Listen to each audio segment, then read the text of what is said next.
Hello, everyone. Welcome to Prodcast. One more episode with me, and today I'm joined by Sandra Alves, an amazing producer that has over 25 years of experience, has worked with many different countries, many different formats. So I think she has a bit to say, you know what I mean? Sandra, how are you? I'm fine. Not used to be on camera, so yes, we are more used to the other side. Yeah, I'll probably it's move fine. a lot. We have space.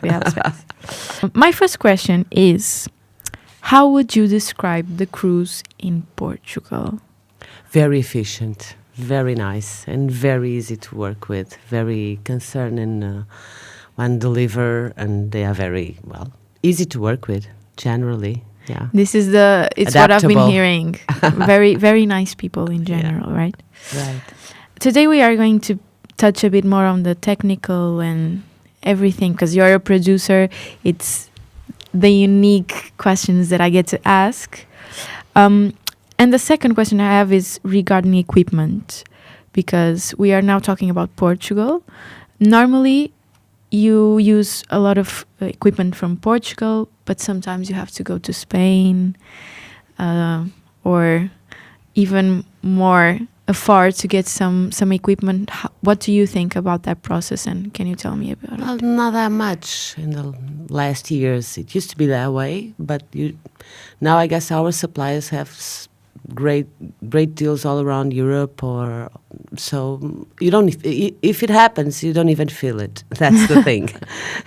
Spain it comes is through them, so yeah. It's like you can rent equipment here as local equipment, and if it's tricky to get here, it doesn't get to you. It's filtered.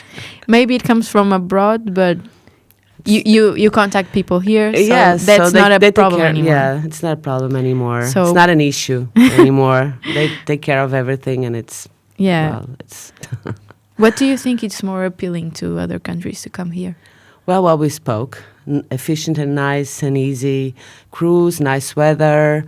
We have all the equipment, all the stuff here. Great locations, and that's what I really think it's appealing. And great English. Oh, well, some days.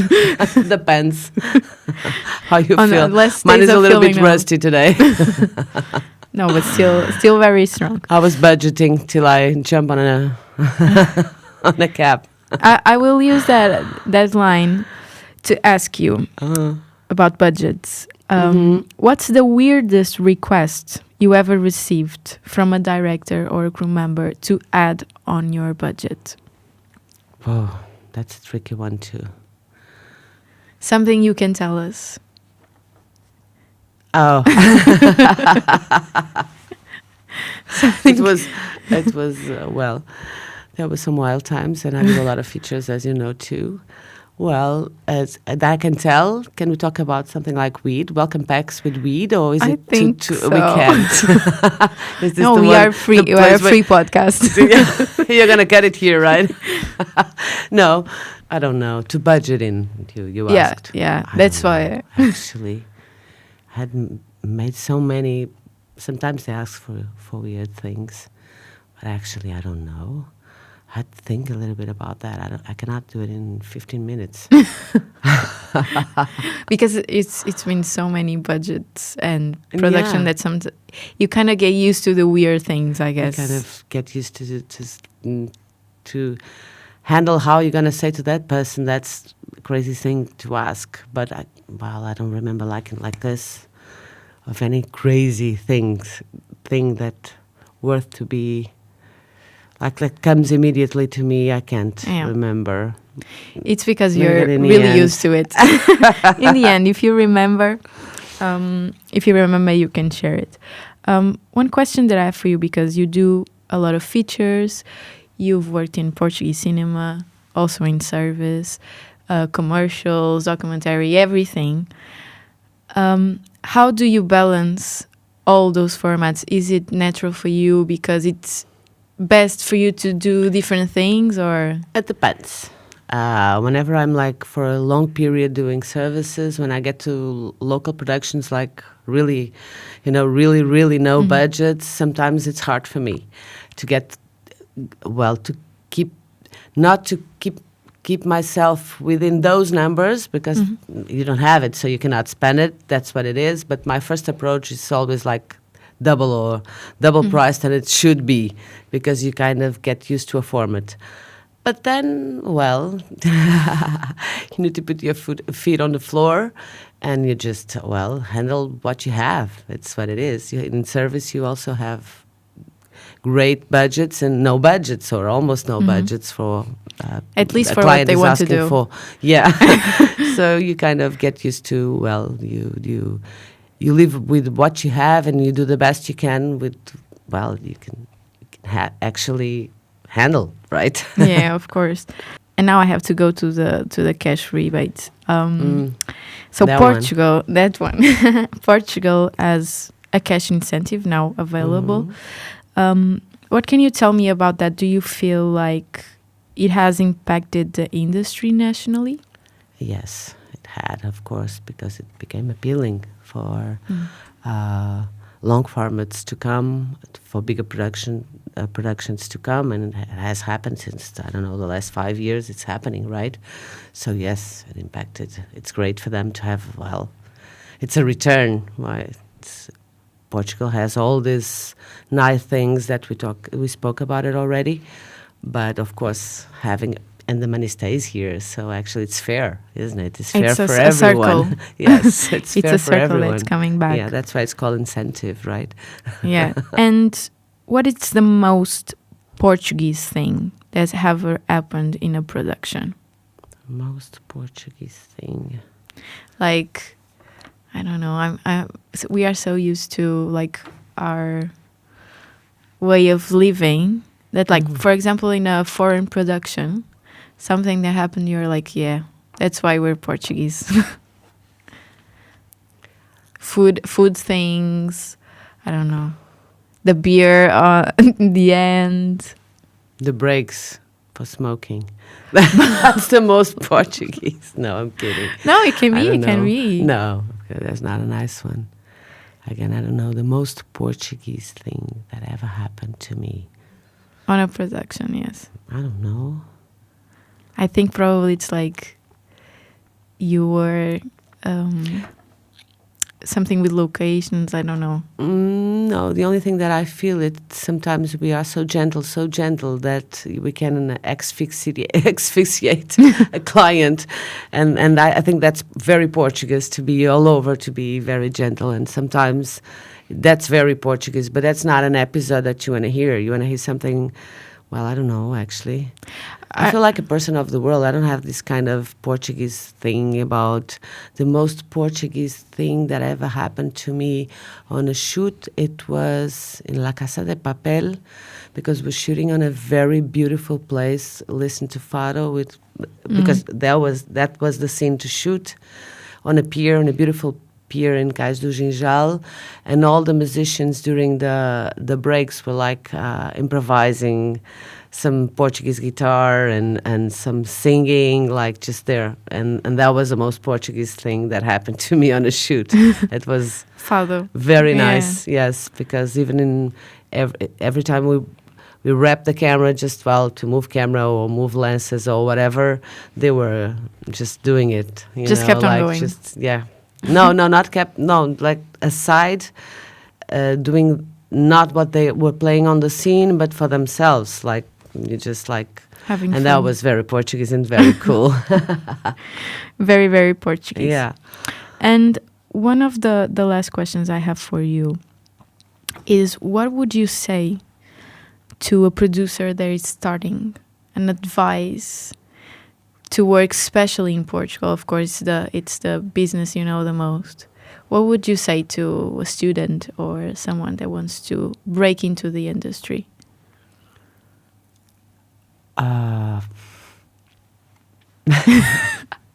Good luck. That's a tricky one too. No, it's a very beautiful profession. It takes a lot of passion. you kind of give yourself away, your life away, not in a bad way. I don't know how to say this in English without sounding like if I'm suffering. It's not. It's become a major part of your life. It's a passion. Yeah, of course it is. You don't. Sometimes you don't realize it, but you put it up front. Everything in your life,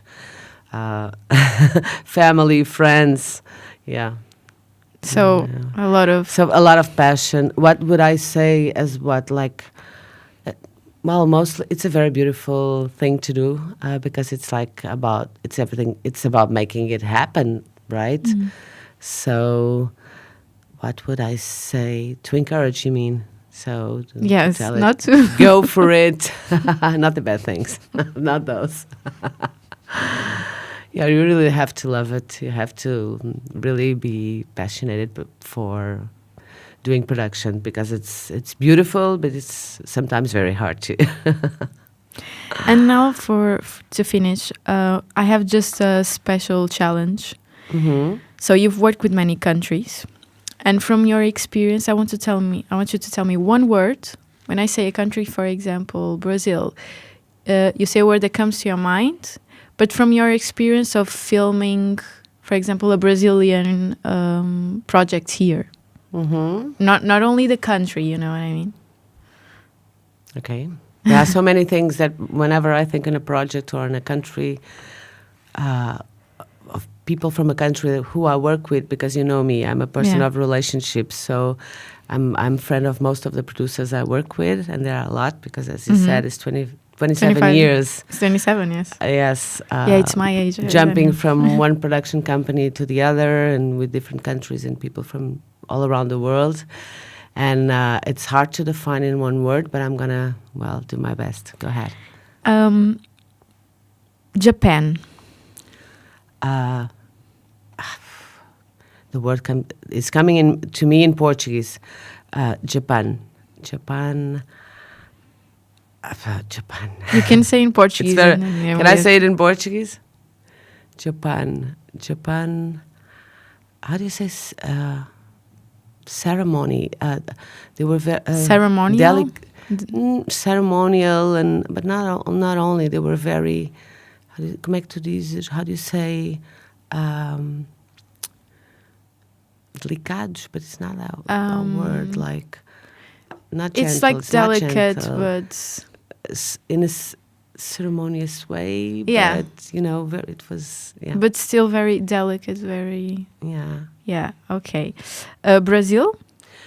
Brazil. I have a lot of friends from Brazil who I work with, and how can I say it's always very exciting to work with Brazilians. United States. They are cool too, very efficient, I guess, very sharp, I guess. And that's France? Cool, I like it. France. Because we had a lot of French productions in Portugal. Yes. I had experiences back in the 90s, and that kind of experience was quite different from nowadays. From France, I feel them like similar to us. I don't feel like any how can I say about? And they're just Europeans. People usually when they come abroad to shoot, they are in a good mood. They like to. Everybody likes to be abroad, so they're very elegant and. Yeah. And now it's not a country, but a company. One word to describe how it's working with PSP. Vibrant. Exciting. This one is. That's why I'm here. Yes, you've been crossing paths with PSP for the 25 years that PSP exists. I think I will wrap now with that one. How has it helped you shape your career? Working with Patricia, Susana, Carla. As we know, we are also friends, not only colleagues. Yes. But it was very important to me because I was, I studied cinema and I was like working more in this kind of format.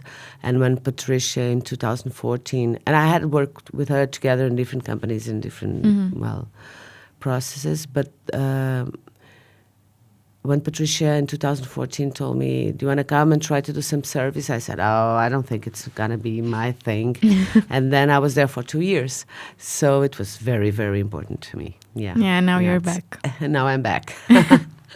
Thank you so much, Sandra. You're Thank you welcome. for this talk. You're Thank you welcome. so much for watching and listening. We'll keep in touch, and next month I'll be here with another guest. Bye bye.